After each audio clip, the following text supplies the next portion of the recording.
O tema do programa de hoje não poderia ser mais sugestivo que esse, né? É a importância da penitência no processo de conversão, né? A importância da penitência e da conversão, mas eu quero discriminar o conteúdo dessa forma, dizer assim: a importância da conversão, da penitência no processo de conversão.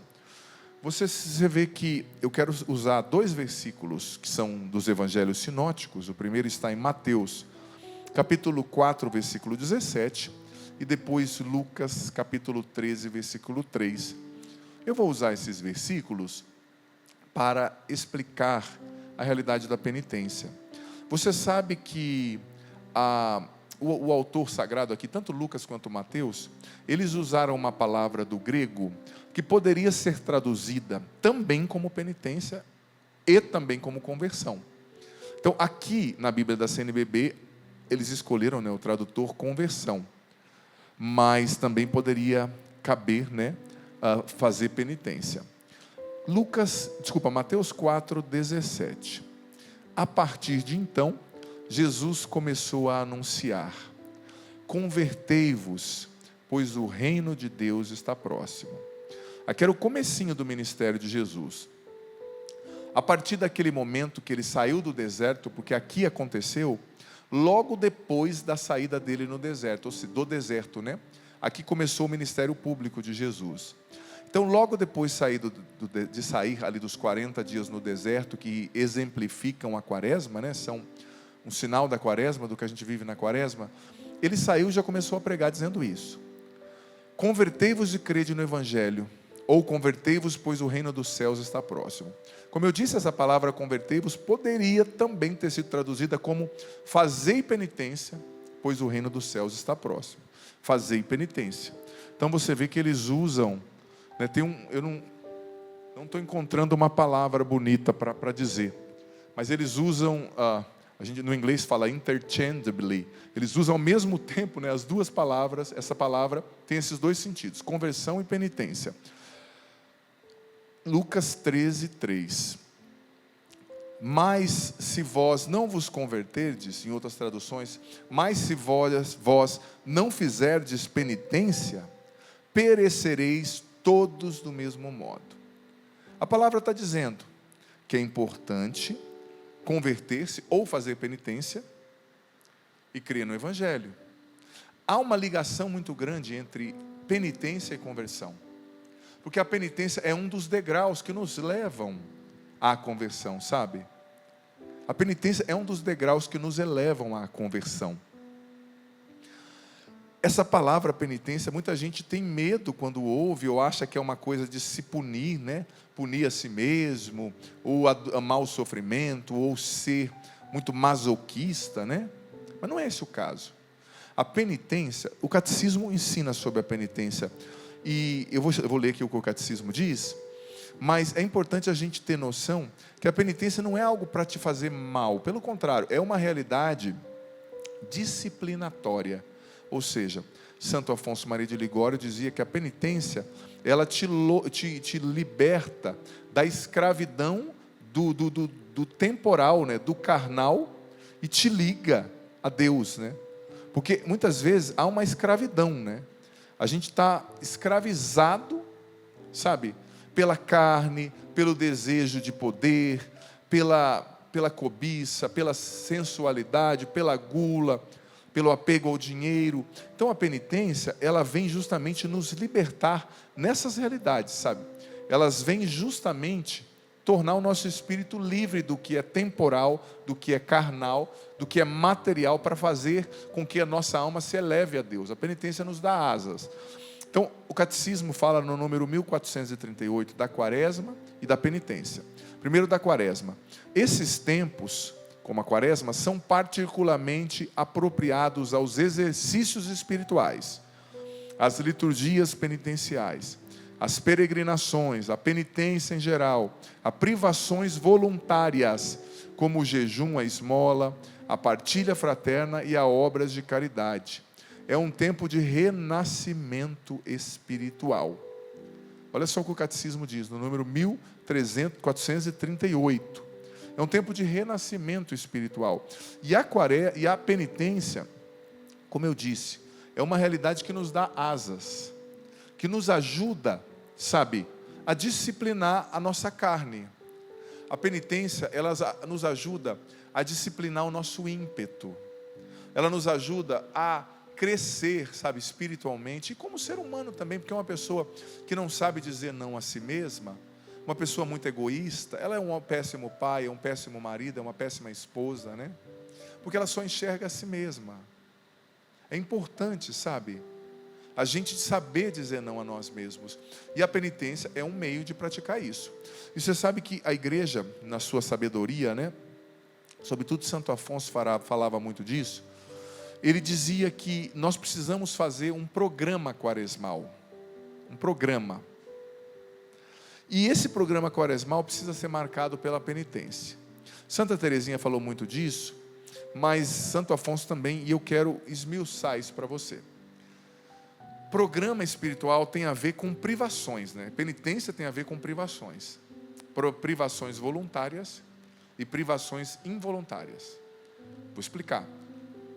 Privações, né? Penitências, purificações ativas e purificações passivas. O que é uma purificação passiva, né? Ativa, desculpa. Uma privação voluntária, diz o catecismo. É uma atitude que eu e você temos como sinal de penitência na quaresma. Por exemplo, eu já não tomo café há muito tempo, mas eu amava café. Só que eu vi que eu estava tomando muito café, então eu tirei o café. De um tempo para cá, eu comecei a tomar descafeinado. Mas como diz um amigo meu, o café descafeinado é um assopro, é a mesma coisa, né? Não tem cafeína, então é só para dar aquele grau, né? E eu gosto muito. Mas na quaresma eu tomei a decisão de não tomar. Por quê? Porque eu gosto de sofrer? Não. Porque eu quero disciplinar os meus apetites, e eu ofertei isso como uma intenção, pela conversão de uma pessoa que eu acompanho, sabe? Eu também tirei outras coisas que não vem ao caso, né? Que Deus pede para cada um, né? Da sua espiritualidade pessoal, mas eu estou fazendo algumas penitências bem assim, intensas. Por quê? Porque antigamente eu via como uma coisa pesada. Não, hoje eu vejo como uma coisa que me dá liberdade. Todas as religiões entenderam que o jejum é necessário. A maioria das religiões, as orientais, que o jejum é necessário para fazer a sua alma subir, né? Porque ele te liberta dos pesos. A nossa vontade está ficando ilimitada. A gente quer muito, a gente come tudo, a gente quer experimentar tudo, sentir tudo. Então, a penitência, o jejum te ajuda a dizer não, sabe? E é uma privação voluntária. Eu me impus. Por exemplo, eu não estou comendo carne vermelha. Tirei o doce na quaresma. Então são privações voluntárias, né? Por quê? Porque para você, padre, eu não gosto de carne vermelha. Eu gosto, eu sou do sul, né? Eu cresci lá, então a gente come muita carne. Então para mim é um tempo, eu não vou morrer. Mas eu fiz voluntariamente. É bonito. E existe uma espécie de privação voluntária que é muito salutar. Porque privação voluntária, eu estou falando de atitude, tá? Voluntária, voluntas do latim, né? Voluntas tua vontade, você age com a sua vontade. Então a privação voluntária é você agir. E Santo Afonso explicava que a maior privação voluntária que existe é aquilo que os doutores da igreja chamam de prática da virtude contrária. O que é a prática da virtude contrária, Padre Adriano Zandoná? Por exemplo, se você é uma pessoa orgulhosa, você gosta de estar por cima de todo mundo, você não sabe pedir perdão, você é grossa, você aprende rápido e não tem paciência de esperar ninguém, você não gosta de ser corrigido, você está sempre certo, você não sabe voltar atrás, você é orgulhoso. Então o que é a atitude contrária? É você consciente do teu espinho na carne, consciente da sua miséria, é você praticar atos de humildade. Por exemplo, eu conheço uma pessoa, pensa numa pessoa capaz, que estuda comigo inclusive. Ela é muito capaz, no sentido de línguas, de tantas coisas, sabe? E tem uma outra aluna que é muito frágil, muito limitada intelectualmente, está começando agora. E essa pessoa que está lá num patamar altíssimo, eu vejo tantas vezes essa pessoa naturalmente descendo, explicando coisas basilares para aquela outra aluna, e fazendo de conta às vezes até que não sabe para fazer a outra aluna envolver-se e aprender. Isso é um ato de humildade, porque a pessoa é muito capaz. Então, ato de humildade é se você é orgulhoso e acha que você é a última bolacha do pacote, você para ouvir uma pessoa que sabe menos que você. Você não justifica quando te corrigem, porque tem gente que é assim. Você vai corrigir a pessoa te dá 5 justificativas. Uma pessoa assim não cresce. Escuta a correção com humildade. É um ato de humildade. A virtude contrária é o orgulho. Eu sei que é difícil. Claro, se tem uma coisa que quem está te corrigindo não sabe, por exemplo, padre, eu atrasei porque eu tive um infarto, você conta para a pessoa. Mas se não é uma coisa relevante, escuta, aceita a correção. O livro de Provérbios diz que quem não aceita a correção não é capaz de crescer, não cresce, não amadurece, não desenvolve talentos, né? Então, se você é orgulhoso, pratica a virtude contrária. Se você é guloso, come igual uma lima nova, como diziam os antigos. Às vezes eu me identifico com esse ditado, tem melhorado, né? Você precisa praticar o jejum, né? Ficar sem comer, dizer não para o seu corpo. Tem muitas formas de fazer jejum. Eu tenho um vídeo no meu canal no YouTube, como fazer jejum. Canção Nova tem muitos, no Canção Nova Play, no Canção Nova Oficial. Eu tenho, outros padres têm. Você pode aprender formas de fazer jejum, né? Mas faça o jejum. Se a tua fraqueza é a inveja, eu estou falando aqui dos pecados capitais, você está percebendo, né? Os 7 pecados capitais. O que vence a inveja? A caridade, a bondade. Seja bom para com as pessoas que você inveja. Não fale mal delas, por inveja. Fale bem. Celebre o dom delas. Se a tua fragilidade é a luxúria, é o pecado da carne, né, a impureza, pratique atos de pureza. Desvie o seu olhar do que é impuro. Tenha conversas santas. Fuja de conversas impuras. Não abra sites, perfis. Não siga pessoas que são seminuas para provocar você. Ou seja, aplique a virtude contrária à sua fraqueza. Se a sua fraqueza é a ira, como São Francisco de Sales, que era muito colérico e irado, pratique a mansidão, a paciência. Não fale quando você estiver irritado, fique em silêncio. Se você é preguiçoso, outro pecado capital, a preguiça, né? 7 pecados capitais, levante-se para ajudar alguém. Faça, não fique pensando. Tem gente que vive de projeto, né? Fica, eu vou estudar inglês, eu vou rezar o rosário, eu vou. Quando, criatura? Odie, como disse, né? Santo Expedito, tinha o diabo que vinha disfarçado ali de um corvo, né? Sempre falando, né? Cras, quer dizer em latim, amanhã, né? Deixa para amanhã a sua conversão, deixa para amanhã para ler a Bíblia, deixa para amanhã para perdoar.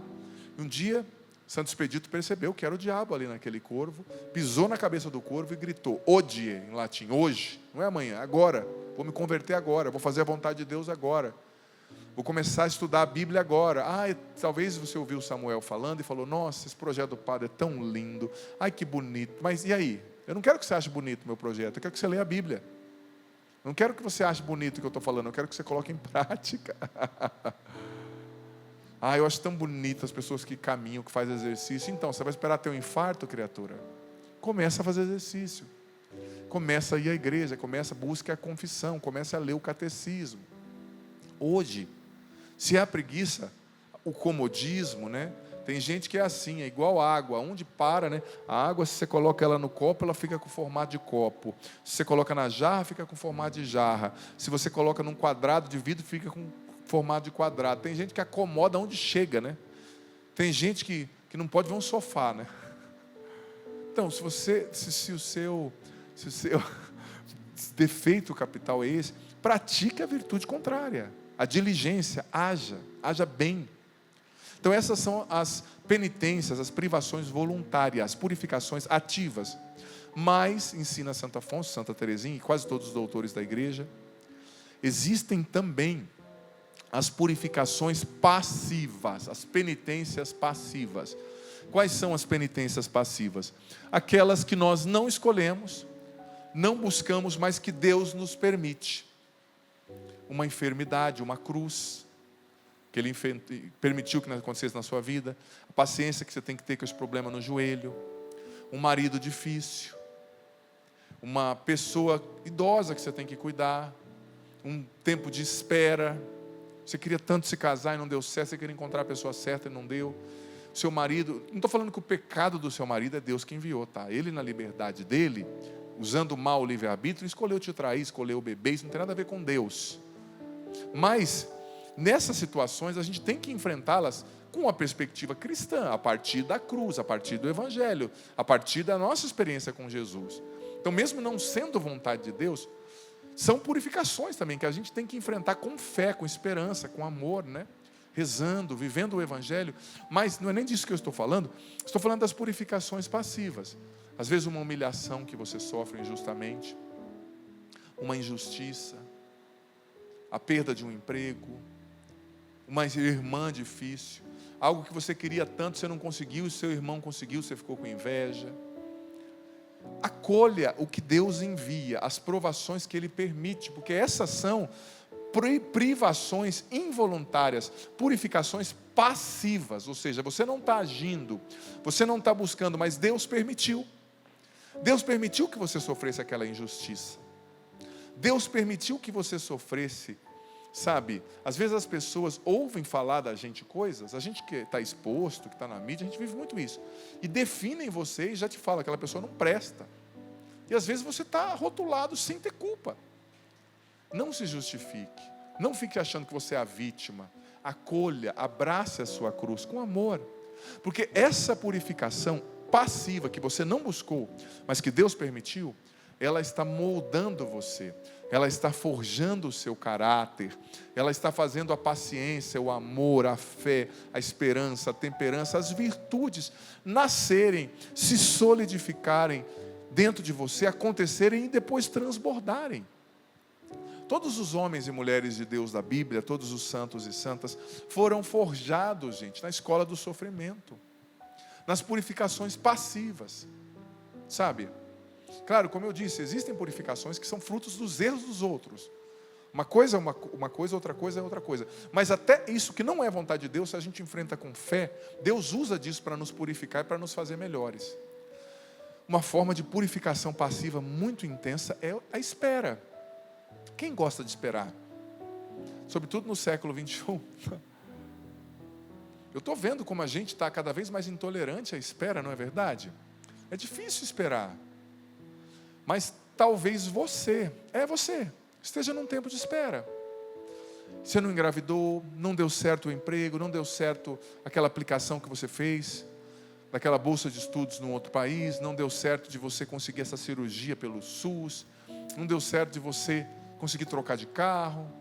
Acolha essa purificação passiva com Jesus e como Jesus. Ame a sua cruz, porque ela, no final, é ela que vai te salvar. Não negue a sua cruz, não fuja dela. Aceite-a com amor, faça o seu melhor para superá-la, mas tenha paciência, porque você não vai sair da cruz enquanto não for o momento de Deus te ressuscitar. Jesus entrou na cruz e ele não saiu em 30 minutos, ele saiu depois de 3 horas, ele teve que cumprir o ciclo. Então acolha a purificação passiva, a privação involuntária, ou seja, Deus permitiu. Santo Afonso dizia que a gente tem que fazer o que Deus quer e tem que querer o que Deus faz. Eu faço o que Deus quer, mas eu aceito o que Ele já fez, que por algum motivo aconteceu, para me purificar, para me converter, para me tornar melhor. E me faz novo, todo novo, renovado em Jesus. E me faz novo, todo novo, renovado em Jesus. Espírito Santo vem, Santo vem, Espírito Santo vem, Santo vem, Espírito